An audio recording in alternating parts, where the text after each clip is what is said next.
Hi guys. Hey guys. So welcome to another tips and tricks video. We have obviously finished Australia, so this is all about Australia. So in Australia we did the East Coast and the Outback. That's all we did. We didn't do Perth. We wish we did. Where else did we do? Oh, Great Barrier Reef. We also missed that off as well, just because the time scale that we had there was very limited. So first off, we started in Sydney, made our way up to Brisbane, and then went to Darwin to go down the Outback to Alice Springs, and then back to Darwin, and then we flew out of Australia. So that's the trip. Australia's expensive. Very expensive. Super expensive, like more than the UK. And before you go into saying, oh no it's not, it's cheaper in the UK because the dollar's half the price. Yeah, okay, it is half the price. The dollar is half a British, so like $1 Australian dollar is 50p. But the prices in Australia are double in the UK. So it's not. It's more expensive. I don't know where you're getting that logic from. So yeah, we found it was very expensive. Food especially, so expensive. So expensive. So it was really hard to find what we wanted there, to be honest. I mean, it was on par with America at the price. Oh yeah, definitely on par with America, which was surprised us, not gonna lie. It really did surprise us. We thought that Australia would be a lot cheaper, but nope, it's expensive. So make sure you got money for food because you're gonna need it, especially drinks. We also learnt a lot of history of Australia. Honestly, not much history they have. We should have kind of really gathered that, to be honest. They are still quite young. Like America, They're so they're young. still a very young country. Yeah, but Australia was younger. Yeah, but I mean, it's Like, when you look at Australia, the actual history of what Australia call their history is young. When you take it into the aspect of the Aboriginals and go into their history, that is vast. okay, the Outback, yes. That is an incredible Australia history. itself, up and coming and new modern generation, no. Yeah. It doesn't have any history, let's just go with that. It's pretty much got the history of the Brits, and that's pretty much it. It's just, They very much like our queens, like Victoria and Elizabeth was everywhere, absolutely everywhere. Even her dog was a statue in Sydney. Yep. So yeah, the history was a bit young for us, I'm not gonna lie. Really sorry, Australia, you're great, but your history's not great. And talking about Brits, oh my god, They were everywhere. we came away from Britain to get away from British kids.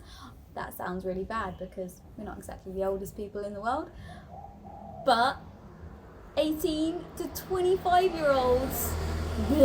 I mean, the one thing we found out when we were talking to the Australians, one thing that upset them was the amount of Brits that were there, and the only reason why they were there was to drink And party.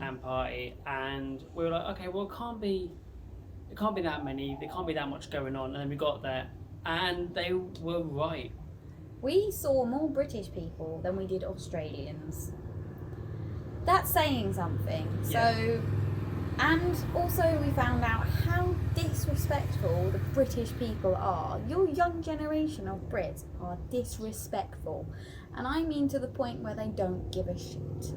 Like, they go out, they get drunk, they're pretty much an absolute nuisance. And even to us, they were a nuisance. We were at one point where we were staying in Brisbane, and I was ready to bring and punch every single one of them that was coming into our dorm because they were that bad. And that's upsetting because not all of us are like that. We generally are there to explore and have a really nice time. And enjoy we the country. don't understand why British youngsters have the need to go to every country, get absolutely off their face and act like twats. Yeah, and they have the same argument when we're talking about the currency in Australia being cheap, because they're like, well, the currency exchange rate is better, so we can drink more because we get more money for what we're paying for.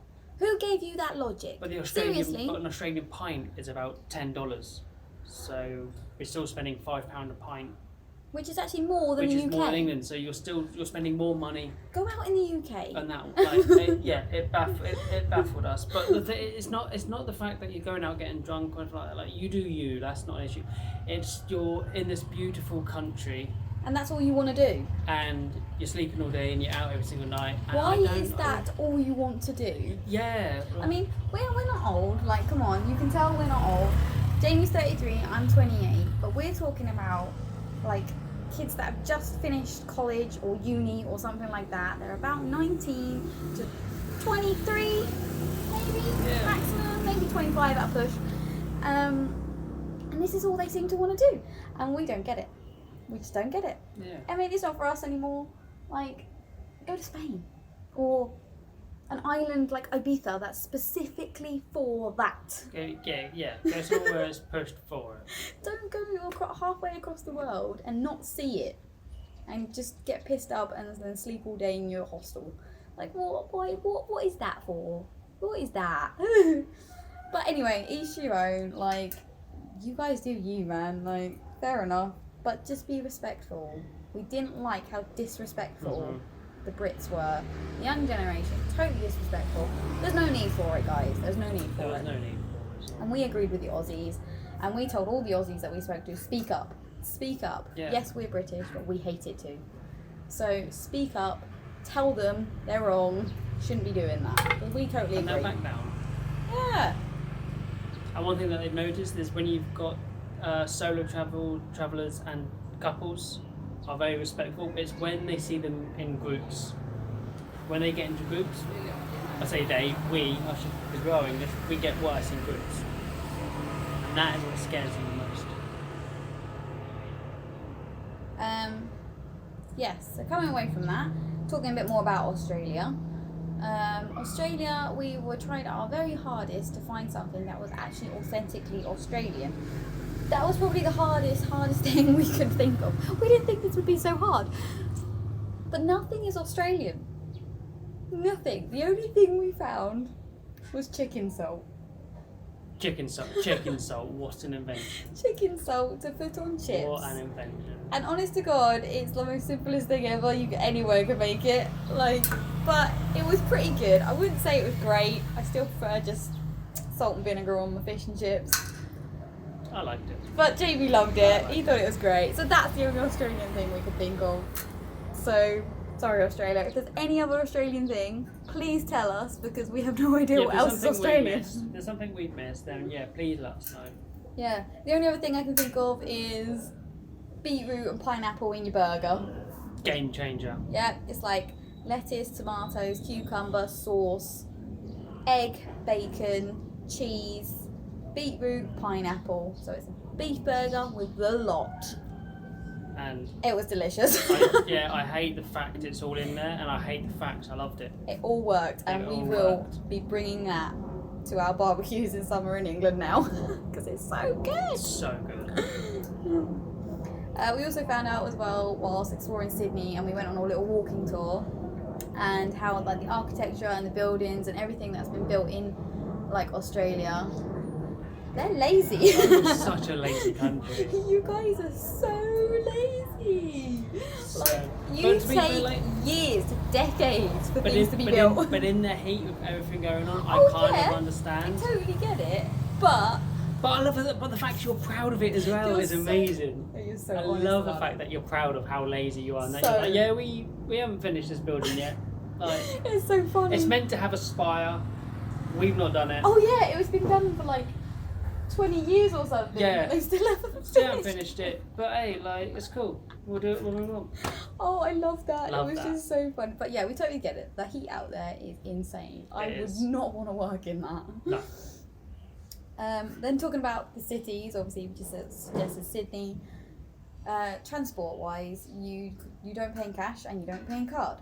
You have to get a pass. That also works for Brisbane as well. Sydney. Did we get it anywhere else? I'm not sure. So we don't know anywhere else. It's like an Oyster card. You tap to get around. You can pay cash and card, but it gives you a good discount for local buses, trains, etc. If you're used to the London Underground, the Oyster card, that's what he meant by that. Oh, sorry. So, but you just buy a pass top it up with money, and then tap as you go. And then it runs out. Passes only work for that particular Yes. city. Yes, You that's can't not. get one for Sydney and then use it in Brisbane. They have separate ones. That's why we've only got Sydney and Brisbane. We stopped buying them because we're like, this is like, it might be cheaper to get about, but we've still got 20 quid on a card that We can't now use. Because we can't get a refund on it. And you can't get a refund You have to use it. Which kind of sucks because obviously we didn't know how much we needed and we didn't end up spending that much. We didn't know. We were there for a certain period of time. We thought we would. It was expensive, but we didn't end up spending it. Which is fair enough. Doesn't matter. But yeah, Sydney or like Australia in general, you need to update your passes. You need to be able to either get a refund on them, or you need one pass, all transport around your country. Yeah. Because that'd be so much easier and so much better. And I don't see the point in getting another pass for a different city. Look into it. The Outback. Wow. Now that was incredible. Yeah, man. Like, we wish we had known to spend longer in the Outback rather than on the east coast of Australia. Because as much as the east coast was beautiful, we're just seeing beaches every day. Which again is fine. We love the beaches and we love the experience of different beaches and different places, but it's not for us. Like we can't sit still like long enough. Sports, if you like to surf, if you like to drink and like to party, then do that. Perfect. But we can't sit still long enough, and we like the history. We like to get active, we like to go about, and the Outback was incredible. Outback was brilliant, and we were also very shocked that most Australians haven't even been there. No, no. When we were talking about it, they're like, "Oh my god, you're going! I've never been. I've lived here for like 30 years." I'm like, "How have you not? It's like a 3-hour flight to go to go to the Outback." But anyway, like, I guess you don't in your own country. There are places in England we've never visited. To be fair. So it's probably the Outback is probably the most Australian thing we learned and that we experienced. It was incredible. Like, literally, the media portrays Australia how it is, but they really need to start pushing for the Outback and like advertising that, because it was incredible.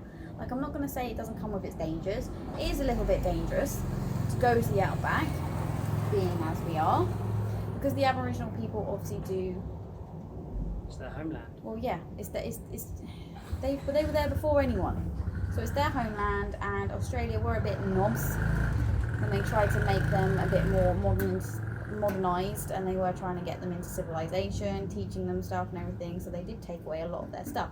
Luckily, they have acknowledged that what they did was wrong, and they've given it back to them, and they have given them like a certain income, so they can still live in the modern world as live well in the modern world, as but how without they want restricted. to. Yeah. So the main crime in the Outback for Aboriginal people is abuse and theft. So they obviously experienced alcohol, and that became a very big problem very quickly. Alcohol, well, a lot of alcoholists really became with the Aboriginal people. So basically the money that they're given is not allowed to be spent on alcohol. They have found a way around this, of course, as you do. There's always a flaw in the system. So they do get alcohol when they want, but a lot of abuse comes from the Aboriginals that have drunk alcohol, and theft is a big thing there. They all come out at night, mainly, because it is cooler. Because that's what they used to do. And that's what they used to do. Like, it's exactly how they live. So, yeah, you do have to be careful. Don't go out at night at all whatsoever. That's a no. But where you are, you can enjoy it. And during the daytime, we did walk around, we did look around, and we did actually see a lot of the Aboriginal people, and their artwork is incredible. Like, their artwork is stunning.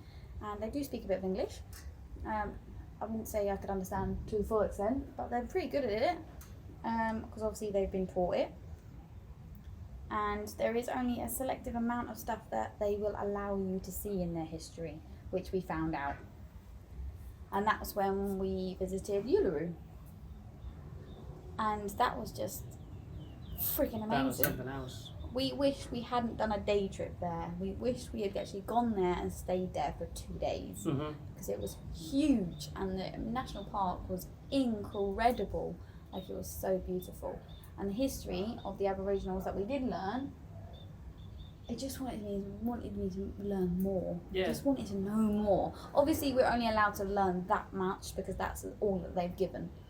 And it was a few stories that we got to learn, kind of like kids' stories, they call them, that you learn about their way of life and how they see things, and all about, I don't know, it's their belief in this mystical, like, power. And the water, that's the way of life. You need to know where water sources are. And yeah, it was pretty... It was intense. Yeah, it was intense, but it was like a whole different thing about the earth. That's them. It's really hard to explain. But go and find out. But yeah, just Go and find research it, honestly, because it's so fascinating. And I would honestly recommend anyone going to Australia, go to the Outback. Just go there. Yeah. Go. We went to Darwin, Alice Springs, Catherine, Dally Waters. Very rural, so watch yourself on that one. Not for dangerous or anything, just you can't get anywhere. Yeah. Like, everywhere is miles away. So if you go to Dally Waters, make sure you've got some transportation somewhere, or you've driven yourself. Or drive yourself, or we used a Greyhound bus. Yes. Got us around. That was fantastic. And then we went to, what's another one? What was the Johnson's Creek? Johnson's Creek. I think it's something Creek. Yeah, so we went to them places along the road to Alice Springs to go to Uluru, and they were amazing. Each one was just different. We experienced so many different things as well at each stop. It was great. It was exciting. And yes, you will see big spider webs. Maybe. Quite a few. I'm glad we didn't see the spider. And yes, you will see roos. Like the big ones. Yeah. The big ones. The red roos. They are awesome. So yeah, honestly, go to Australia, go to the Outback. Don't double guess it. Don't second think it. Go there. It's so good, and you won't regret it. And there's so much information that isn't available to see because not many people want to experience it. Change that. You guys be the ones to go there and start going more to the Outback, then to the East Coast or the West. Totally. Obviously, if you're going to the East Coast and you want to go to the beaches and party and surf, that's the best place to go. Like, do it. But if you want to actually experience Australia for Australia, go to the Outback. Go to the Outback. Amazing. We already want to go back. Definitely. That's Australia.